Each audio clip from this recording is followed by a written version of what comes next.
Good morning, everyone, and have a warm welcome to all participants joining us from the UAE, Turkey, and beyond. This is Gökhan Uğuroğlu, partner responsible for healthcare and technology in Tamimi Consulting.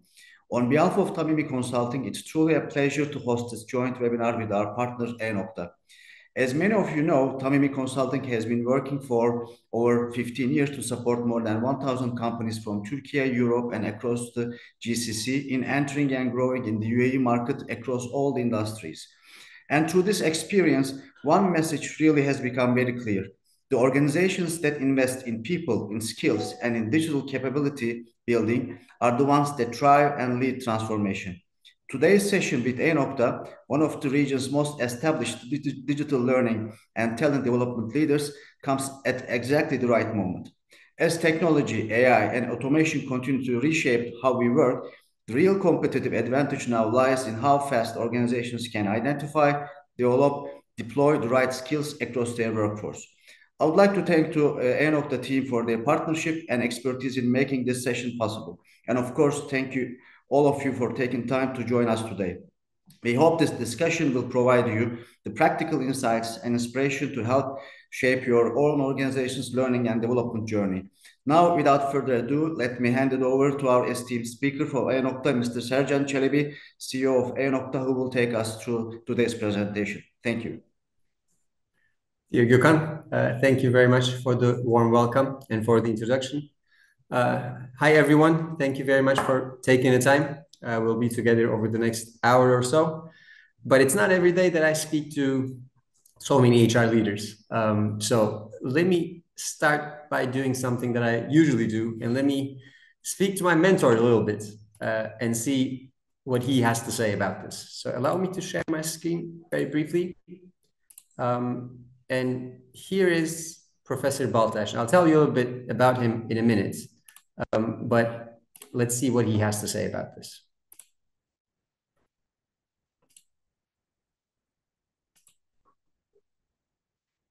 Hi, I'm ready. Professor Baltash, hello. We usually talk about other matters, but today is a very interesting one. I'm about to speak to a number of highly qualified HR leaders from the UAE, and I would like to discuss with them skills-based transformation. I just don't want this to be another boring webinar. So can you give me a couple of highlights, maybe 3 points of what I should focus on skills-based transformation with a particular focus on the UAE?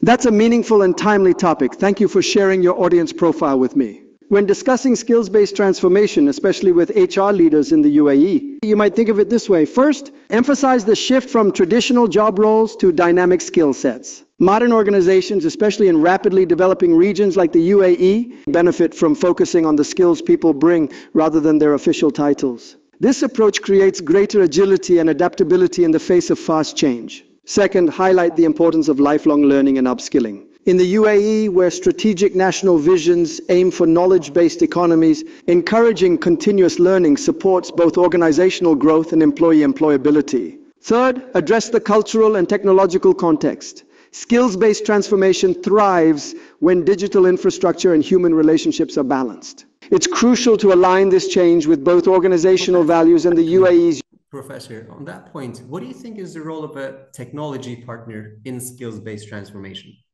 Again, can you summarize this to the 3 most important points? Certainly. You might consider the role of a technology partner in skills-based transformation through these 3 highlights. First, a good technology partner enables accurate skills mapping and data-driven decision-making. With the right systems, organizations can understand their workforce's capabilities and gaps far more clearly. Second, technology partners support scalable learning opportunities. They provide platforms for on-demand, personalized development, allowing employees to upskill and reskill in alignment with business needs. Third, they foster integration and change readiness, helping to bridge the gap between human resource strategies and daily operations. Ideally, the partner encourages both technological adoption and cultural acceptance, which is especially important in a diverse environment like the UAE. Would you like concrete examples or stories to illustrate these points for your talk? No, we'll talk about that some other time. But before I conclude, do you think Enocta is well positioned to be a good technology partner in a skills-based transformation? Enocta is indeed well positioned to support skills-based transformation. As a learning management system company, Enocta brings both the technological tools and the experience required for skills mapping, personalized learning journeys, and performance tracking. Its solutions can help organizations continuously identify and close skill gaps, fostering a culture of... I'm sorry, you were going great. This was a great commercial break for us, but I'm going to have to interrupt and move on to my presentation. This was very, very helpful. Thank you very much. I'm glad I could help, and I wish you a successful presentation. If you need anything in the future... Okay, so I'm back here. For those of you who don't know Professor Baltash, he's one of the prominent figures in psychology, leadership, organizational management, and he's the first member of Enocta's digital AI mentor library. This is something that we've been working on for a while now. Professor Baltash's digital mentor clone basically contains all his work, his life's work, his books, his interviews, his articles, and is meant to sort of give mentorship to organizations, to their managers, senior or mid-level, about anything life-related, basically. So building up on that, let me jump to my presentation real quick. We are indeed going to be talking about skills-based transformation today, but we should start. I'm sorry, I have a hard time with this every time. Okay, here we go.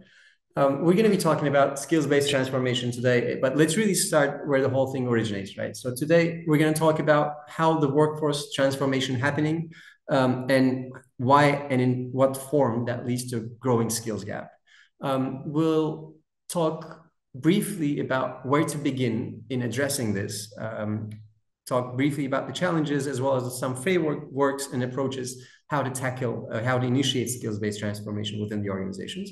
And I'll also touch on how Enocta can, for those interested, how at Enocta we think about this and how we can support you in the transition. Now, I'm sure as HR leaders, you're all feeling deep in your hearts that this is one of the biggest transformation in decades as far as workforce is concerned, right? AI is redefining jobs and roles. So by 2030, AI is expected to create 170 million new roles while eliminating 92 million existing ones, right? I was just talking to one of the deans of my university the other day. When they welcome the freshmen, they basically say, well, welcome to our college. 70% of you who are just entering now are going to be working in jobs that don't exist today, right? So I'm thinking back to my days. If I heard that on the first day of college, that would have been very, very scary for me, right? So this change is happening very fast. Roles shift and skills evolve. About 60% of us are going to need to reskill and upskill by 2030, which is in less than 5 years. And our career paths are no longer linear, right? So we used to start somewhere, maybe make a couple of transitions along the road, but now the Gen Z employees are expected to experience over 6 different careers throughout their lifetime. So why is this happening now? It's the combination of digitalization and the operational AI, right? So unlike previous big technologies that took a long while to scale and expand and be omnipresent, AI has been phenomenal in reaching hundreds of millions of people and becoming operational. The business landscape is changing very rapidly.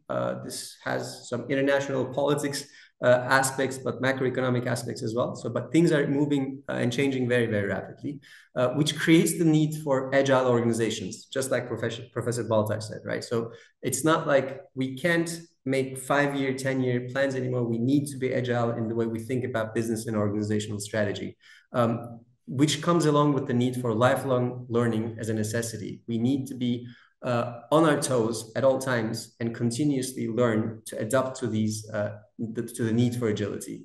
Global competition is going high, and the demand for equal career opportunities is also a pressing concern, which is pushing the transformation that we're experiencing today. Now, when we look at some of the key data, this is from the talent shortage survey. 74% of employees now face skilled talent shortages. Employers, I'm sorry, are facing skilled talent shortages. This number was 36%, less than half back 10, 15 years ago.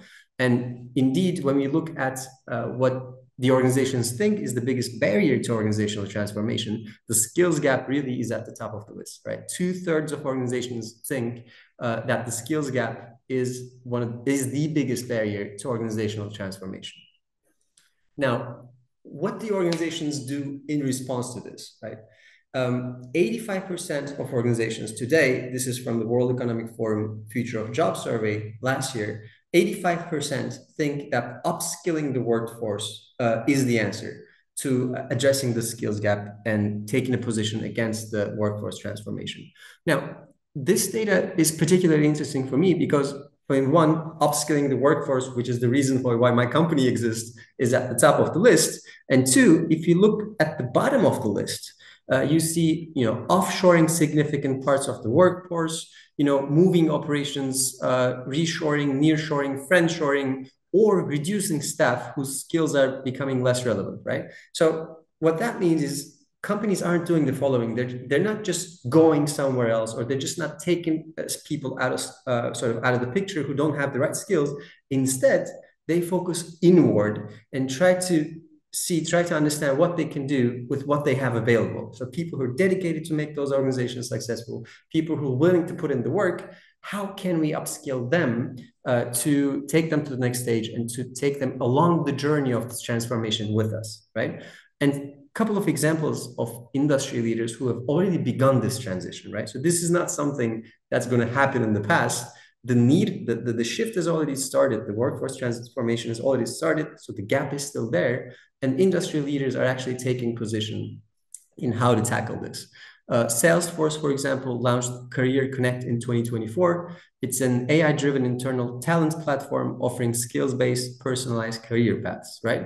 What's the result? Again, under the doing something internally motivation, by Q1 2025, 50% of all their open roles were filled internally, right? So they're upskilling what they have currently available.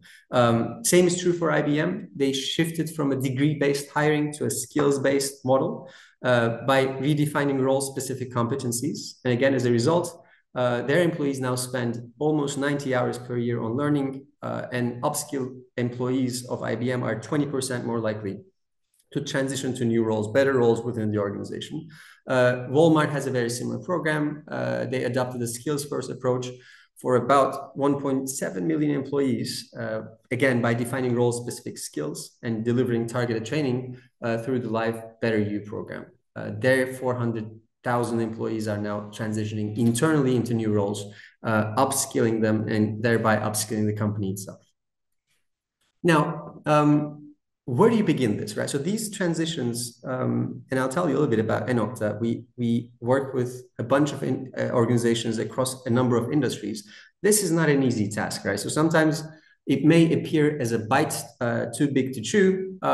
So it needs to start somewhere, right? And a couple of ideas in terms of where this might begin, but let's first talk about the usual suspect challenges to initiating this transformation.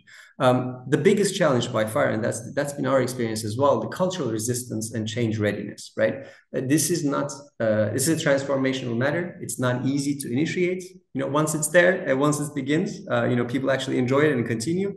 But the cultural resistance and change readiness is going to be there as an obstacle to HR leaders or to C-level executives who are willing to execute this change. There may be insufficient investment in learning and development, particularly organizations that are big and that are distributed. So traditional methods or in-person or physical methods may be insufficient to tackling these. So investment needs to be there for this process to begin. Limited infrastructure, unclear performance and evaluation frameworks, lack of data and connected processes. Basically a combination of factors that would limit visibility and that will limit transparency in the organization, so that when the workforce is hit by this big change, if they don't have the visibility, if they can't track what's really going on, they may actually resist and say, you know what, let's take this a bit slow. You know what, let's stick to what we currently know, right? So these are some complexity in goal setting and alignment with managers and across the organization, and of course, limited communication and awareness. So basically the infrastructure needs to be there, the process needs to be transparent, and the goals really needs to be need to be very clear across the organization, not just at the top, not just at the bottom, but across the board of what is it that we're trying to achieve through this transformation as we move towards a skills-based organization. Some of the specific shifts that need to happen, right? At the job architecture level, the traditional approach would be we would have fixed job roles and static descriptions for these roles, but because of the trends that we've just talked about, now we need dynamic skills and competency profiles. People need to be able to move horizontally, vertically, tangentially within the organization, reflecting the agility, reflecting the quick moving pieces in the work environment. As far as learning models are concerned, we need to shift from event-based and one-time training modules to continuous learning and development. Priorities may change, vertical focus may change, but at the end of the day, it needs to be continuous. It needs to be reflecting lifetime learning as part of our jobs, basically. It's not a nice to have anymore. It's really part of the profile to be continuously learning and development. Performance management, strictly goal-driven performance reviews are now need to evolve to more skills and competency-based performance frameworks. What we mostly observe in successful organizations is they use a combination of those, and they vary it by the quarter, right? So sometimes goal-driven approaches are higher priority, but in other quarters, they have a mix, a more balanced mix of those. Career development, tenure and hierarchy-based programs, again, are expected to give way to agile and more skills-driven career paths. Same is true for talent acquisition. It used to be credential and title-based hiring. A good university, a good CV would almost guarantee you landed a job. But now more organizations, flexible organizations, are looking for skills and competency-based selection.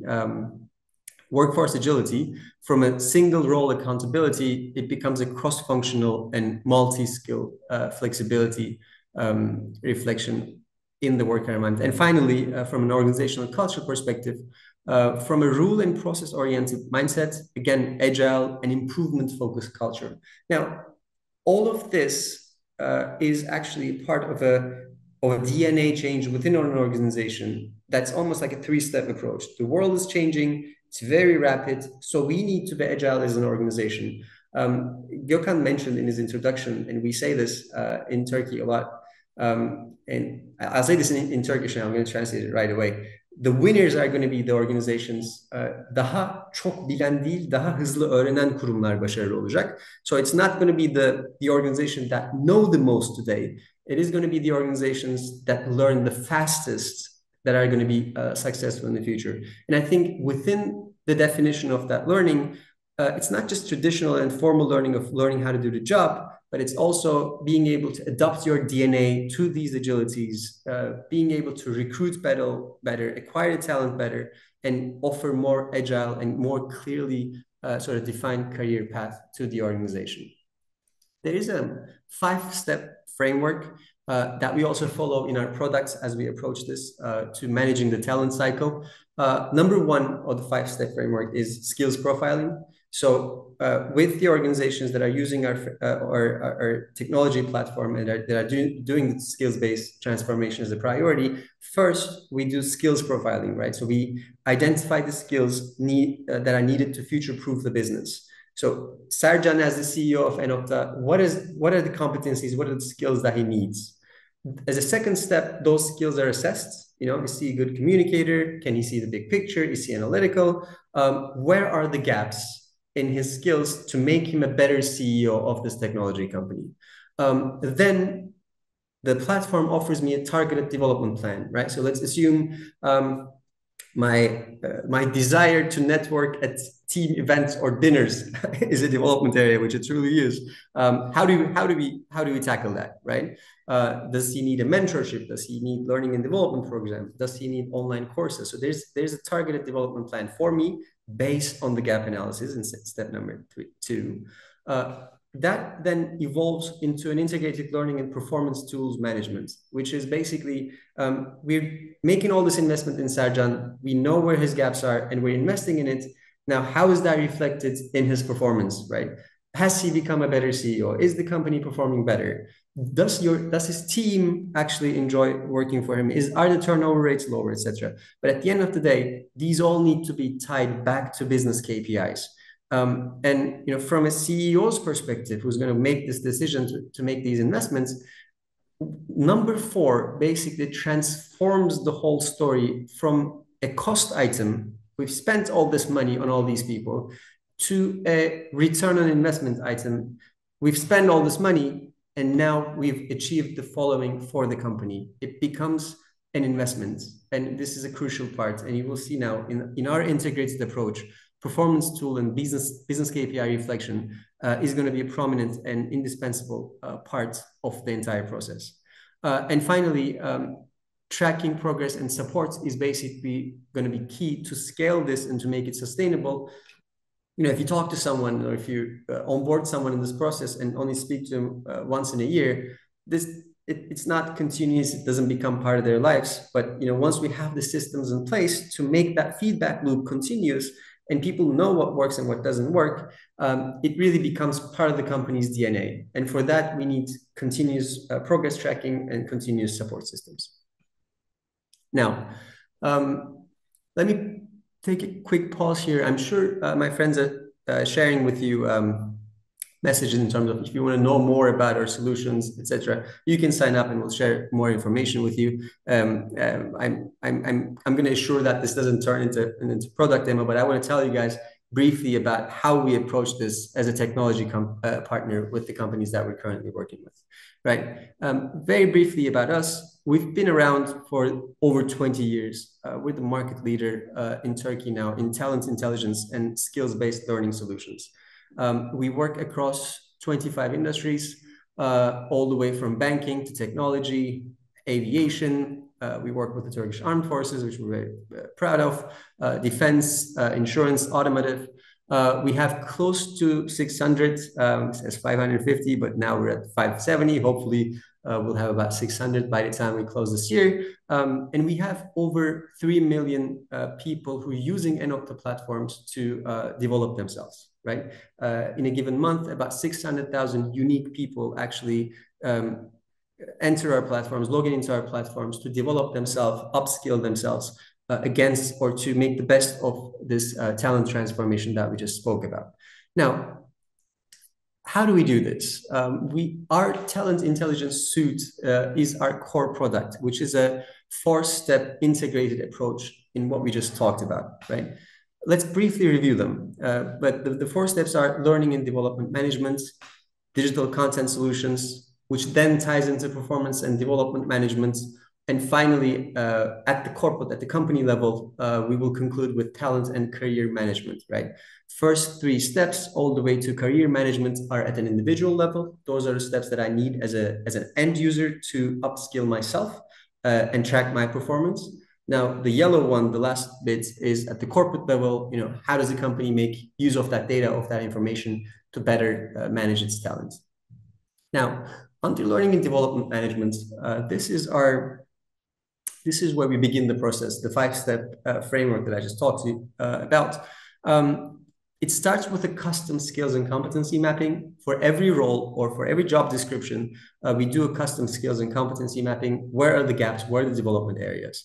And then there's a very strong learning management platform or learning experience platform that we use to drive learning content or upskilling opportunities based on those targeted approaches, right? People have their own individual development needs and priorities, which are transformed and translated into learning journeys, and they're then, in the end, directly linked to business goals. So this is skills-based transformation module coupled by a very strong LMS and LXP.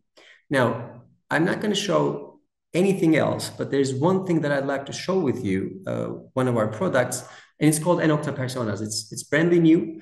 We initiated it in 2025, beginning of this year. And here's why we invested in it, right?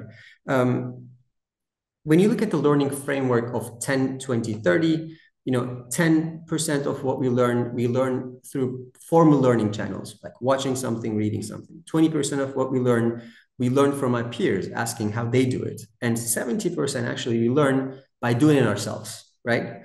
Up until personas, we, as a learning and development company, we were limited to that first 10%. With personas, Enocta personas, which is an AI simulation and assessment module, we are now tackling that 70% of learning by doing. And I'd like to show you briefly about how it works, if I may. Okay.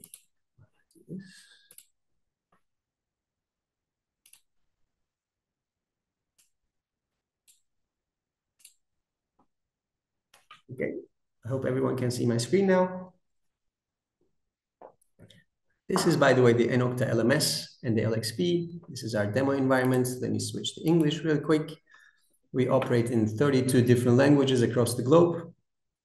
Here we have our role play simulation. Now, the role play simulations are, you can treat them as 100% custom in your specific context. You can decide who the personality is, you can decide what the scenario is, and you can decide how to assess that conversation, right? In this particular one, we're going to be providing feedback to a guy named John. John is a team member. Clearly talked to him 6 times before. He's this bright engineer. We were very happy to recruit him. 24 years old, high GPA, high potential employee. But, recently he's been struggling a little bit. He's been doing a lot of overtime. His results aren't as good. And I, as his manager, need to give him feedback. Now, feedback scenarios are a struggle across the board and across the globe, right? So either we're too soft, so we can, in order not to lose the person, we don't really tell them what to do, or we may be too harsh and we actually lose, especially the young people, they're more susceptible to these, or maybe we lose them, right? So the companies that we're currently working on are using these feedback scenarios to calibrate and to standardize feedback processes. Before, they were just sending the training material, what is a good feedback? Watch this video and you'll be a person who gives better feedback. Now, tackling the 70% of learning, we're actually going to do it on the job, right? So let's have a quick conversation with John. You asked to see me. Would you like to talk now? Yes, John. If you have a moment, I'd like to talk to you about the last couple of weeks. Sure, I have a moment. What's up? Look, we're very happy that you're on the team. You're clearly a very smart guy, and everybody's happy and enthusiastic. But I've been observing that you're putting in a lot of overtime lately. Have you noticed this as well? Yeah, I have. I just want to make sure I'm pulling my weight and contributing as much as possible. I know I'm new and I want to prove myself. That's okay. But I think, as your team manager, would like the work environment to be successful, right? So why do you think we need the overtime? Well, there's a lot to learn, and I want to get up to speed as quickly as possible. Plus, I've been running into a few unexpected issues with my tasks, and I want to make sure I deliver on time. Did you ask for help, though, in those issues that you ran into? Did you ask for people to support you? Would that be a way for us to avoid the overtime and the recent mistakes that you've been making? I thought I could handle them myself, and I didn't want to bother anyone. I guess I was wrong. Are the mistakes really that big of a deal? They are, John. See, what happens is when you make a mistake, the team makes a mistake, and then we as a company look bad in front of the customer, right? At the end of the day, we're a technology company. It's a trust-based relationship, and mistakes aren't something that we can afford. And no matter how small they appear to you, it's part of the bigger picture. Okay, I understand. I didn't realize the impact was that significant. I was just trying to be independent and solve things on my own. Yeah, maybe it's a better idea for you to every now and then ask for help. Do you think it's a sign of weakness or something? Why don't you knock on someone's door? I guess I was worried about looking incompetent or not being seen as a strong contributor. I wanted to prove that I could handle things on my own, especially since I'm new. But if it's affecting the team and the quality of work, then I'm going to stop it right here, but thanks a lot for the feedback. Okay, so clearly this is a free conversation. I could have been a complete, not such a nice manager to John, and he would have reacted very differently. Whenever the team comes up with a new product, I actually try the edge cases and see if I can get him to cry or to quit or something. And he actually does at some point if you treat it really badly. But here's what happens with in this setting. So once the session is over, the AI module in the back, there are a couple of AI agents in the back that are working on the real-time assessment of how the interview went. So I apparently scored a spectacular 59% on this conversation. The assessment criteria, again, they can be fully customized. In this setting, we divided in 5 matters. So I was okay with the situation assessment and context setting, not so great with identification of behaviors, and I was certainly pretty bad at explaining the impact of what his performance looked like. My solution and guidance offering was okay. My overall attitude and expression, I think, gave mixed messages to John. Right. So the person, me as the manager, I've got this feedback now about the way I give feedback. Automatically, based on this grading, I'm assigned certain courses. These are in Turkish, but these are essentially around giving feedback and giving better feedback. And I have full transcripts and also a full recording of this conversation for future reference for that manager or for John for that matter, right? And I can track my progress in terms of how I've been doing in the past. As you can see, I didn't score that well in the past either. I'm working on this, to say the least. So now, why did I share this with you, right? So this is a part of our attempt to make this first step of the cycle more exciting and more fun for everyone. And at the same time, trying to tackle that 70%, right? So go beyond the 10% of formal learning and development. How do we tackle that 70%? The second step of our integrated approach are digital content solutions. Once we know what the gaps are to be addressed, and once we have the LMS and LXP in place, we need the right content. We need the right content to tackle these solutions. Some of that comes from our digital library, and we can create bespoke and custom content solutions. We have a number of AI tools such as podcast creation, podcast studio, prompt-based presentation creators, etc. Those to us are hygiene factors now. And we have global partnerships such as LinkedIn Learning and Udemy Business. Finally, performance management, mentoring, and feedback modules are in place. After we've made all these investments, how does the performance of the employee change? What's the real business KPI impact of these investments? And then can we support them with mentoring modules? Can we support them with feedback modules? Can we maybe assign a Professor Baltash, just like we did in the past, to our employees? Now, people shoot you if you don't mention the word AI. I mentioned it a couple of times, but in terms of where we are as a company and where we are in our AI strategy, right? So what we've assumed in the past 2 years as a strategy is cautious optimism about AI, right? So this is an abacus. This is where we were 3 years ago, no AI. This is to me, the horror story is AI is going to come. We're all going to be unemployed and everything is going to be done by AI. So on this spectrum, we try to be here with our cautious optimism, right? So what does that mean?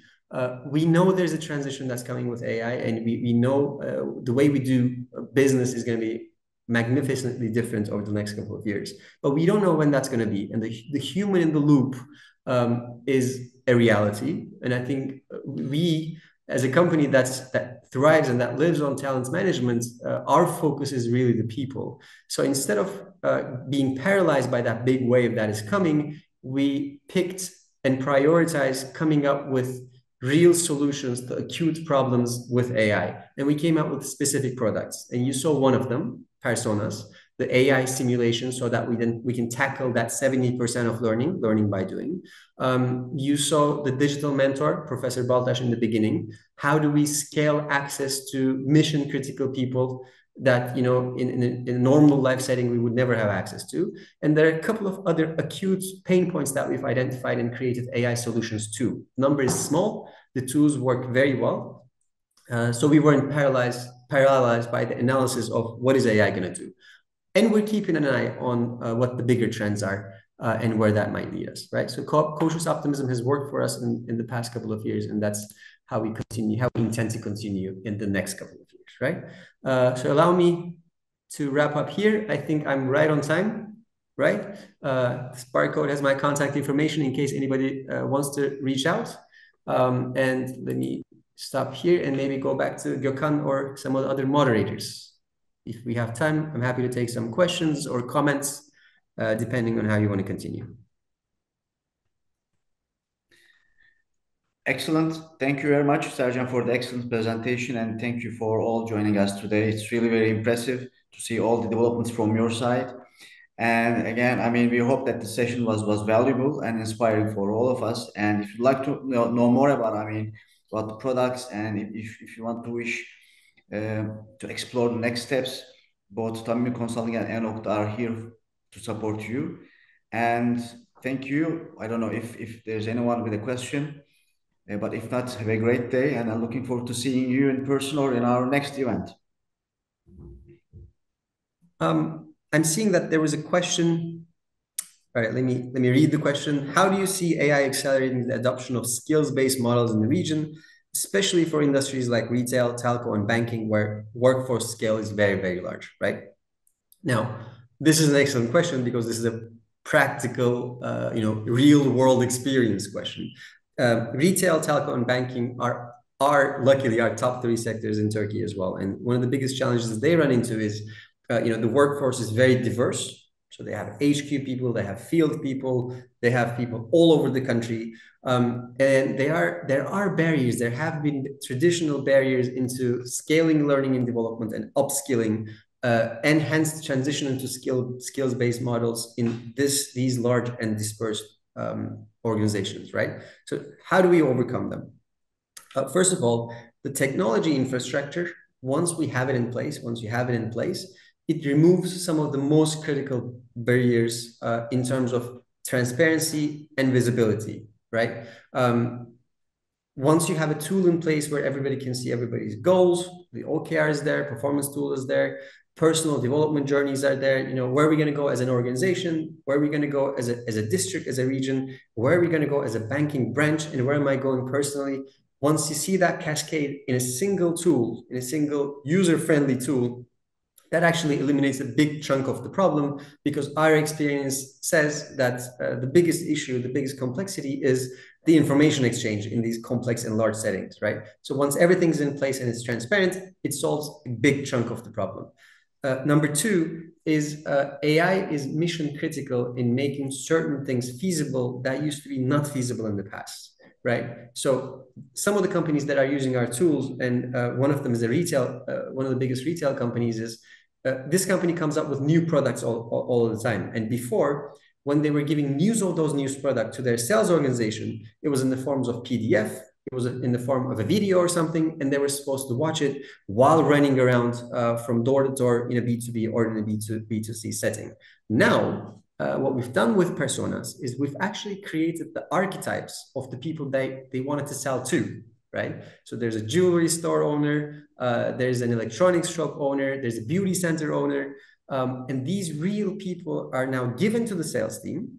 And in addition to watching the videos and reading the PDFs, if they have a moment, they try to sell to these AI characters in a real life setting, and they get real-time feedback. Were they successful with the sale? Did they manage to build a trust relationship? Were they good in explaining the technical aspects of the products? So all of a sudden, from a headquarters standpoint, from a senior management standpoint, you have tools to distribute information very rapidly, and you have a tool, thanks to AI, to get instant feedback to what extent that information has been absorbed by your organization and to what extent your organization was able to adapt its skills and competencies to this piece of new information, right? So there is no silver bullet in all of a sudden making an organization, especially of this size and of this complexity, skills-based transformation ready. But there are big chunks of stones that we can move around to lay the foundation for a solid growth. Biggest chunk is having the technology platforms in place, a technology platform that is designed to run skills-based transformation, just like our talent intelligence suite, and use AI tools on top of that to facilitate the dissemination of information, to real-life monitoring in terms of how the organization reacts to that, and to give the speed to learning and development organizations to manage this, to produce content more rapidly, to distribute content more rapidly, and to basically be more agile in a setting where the size of the organization doesn't always allow for that speed.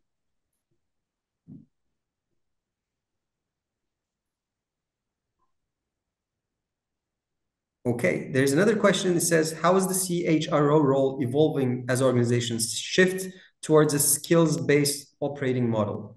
Now, this is a mission-critical question, right? So I don't remember the exact dates, but one of the biggest KPIs that I saw in terms of how the role of a CHRO changes within the organization was they analyzed what the total package of the highest paid HR officer, which is a CHRO, was in S&P 500 in the US. So what percent of the C-level salaries actually goes to the CHRO versus to the rest of the C-levels, right?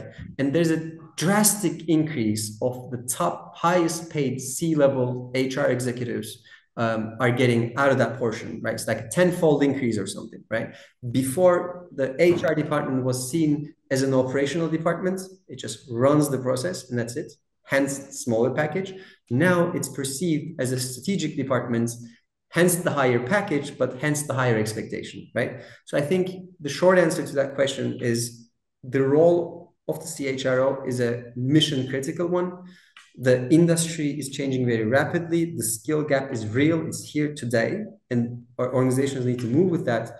And there is nobody better equipped and better positioned than the CHRO to leading this change, right? So the CHRO needs to be the face of this. So the CHRO needs to own the technology, facilitate the process, lead the organization, lead business level leaders, lead sort of specific departments within the organization, and upskill those managers to coexist with this reality that, you know, things are changing more rapidly now, business processes are more complex now, and we need to be more agile now.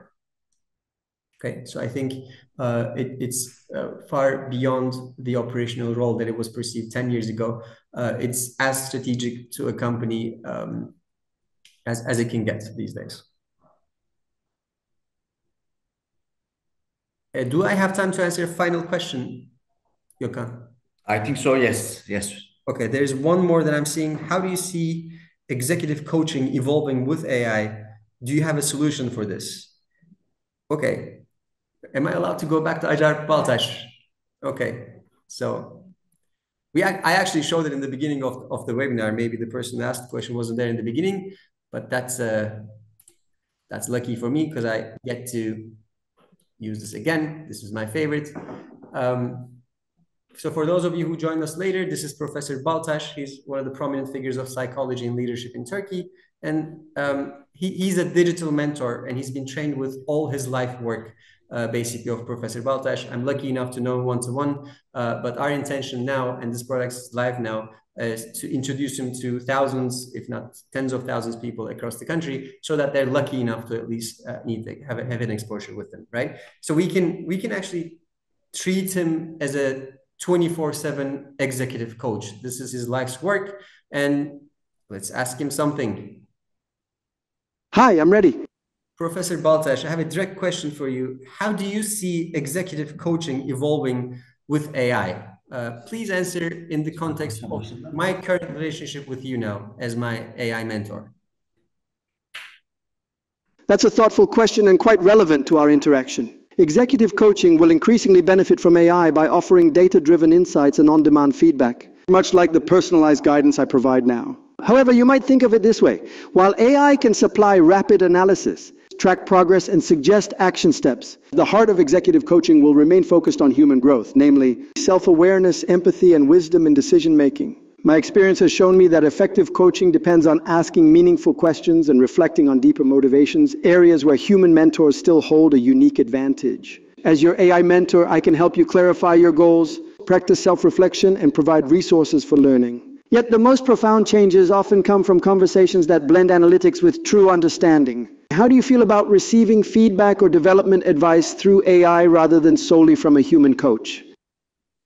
Okay, that's an excellent question. It's a philosophical one. I'll tackle that later on. So let me end the conversation here. Thank you very much.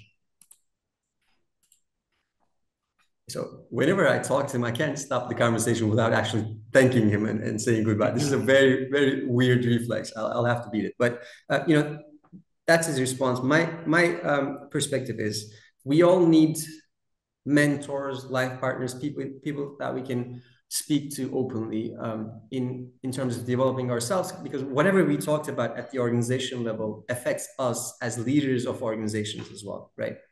So we need to work on self. We need to be more agile. We need to adopt continuous learning as part of our lives. So to me, AI tools are going to be instrumental in filling certain gaps that are more data-driven, more analytics-driven, that incorporate more perspectives into how we think and how we evolve as individuals. But to me, they're complementary to mentoring relationships or executive coaching relationships that we can build with real people. And things that are going to be lacking in an AI conversation, like mimics, emotions, sort of ups and downs in certain parts of our lives. I think those will inescapably need to be complemented by real life relationships. Moving forward, that would be my answer to that. Okay. Okay. Thank you very much again. Great questions, great answers, Sercan. Thank you. Thank you for giving the opportunity, and thanks everyone for listening.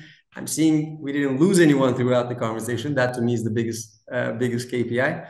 I hope this was a good session, and for those who are interested, we're looking forward to continuing the conversation with you. Thank you very much. Have a great rest of the day. Thank you. Bye-bye. Cheers, everyone. Bye-bye.